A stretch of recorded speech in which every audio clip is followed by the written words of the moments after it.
As the evidence mounts for dangerous human-caused climate change, so the deniers of science have turned from fallacious arguments, like no warming since 1998, as recent years break records, and instead have turned to tu quoque, from the Latin you also, the fallacy of appeal to hypocrisy.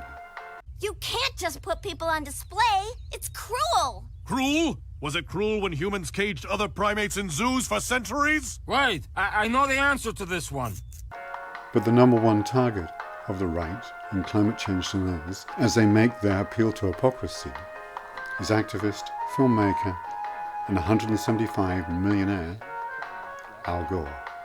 We've got some inconvenient truths of our own. A new paper points out that Gore's personal home in Nashville, Tennessee, consumes 21 times as much electricity as a typical American home. Can that be true?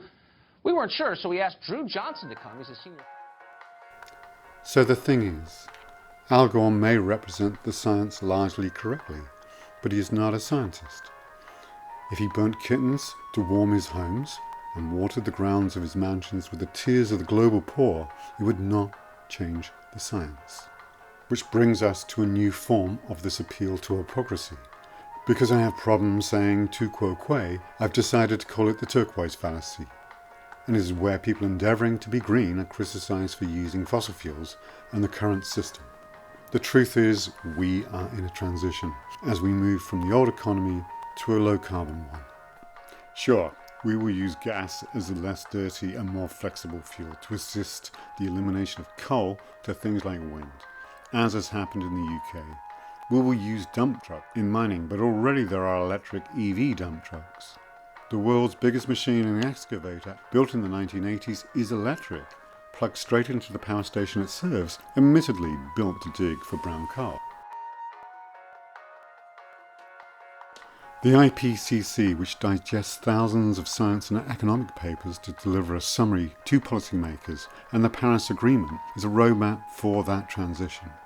We will need to use fossil fuels and the world's resources to build ourselves a better place. This is not controversial.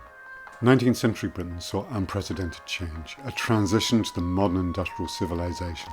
Railways were at the forefront of that change, and at the time there were railway skeptics. In the early years, it was thought that such high speeds would cause passengers to suffocate or for women's uteruses to fly out.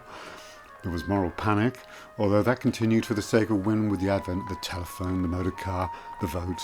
There was fear of railway madness, and more rational fears like train accidents and deaths. Yet there is no example in all of this change of trains being bad because they were built by man and horsepower. In fact, the Industrial Revolution was largely built with renewables, wind and water. The issue is not using fossil fuels in the transition, but completing the task as quickly as possible. We should have started 30 years ago. To say that until it's all green, it's not green, is not an argument. It's a turquoise fallacy.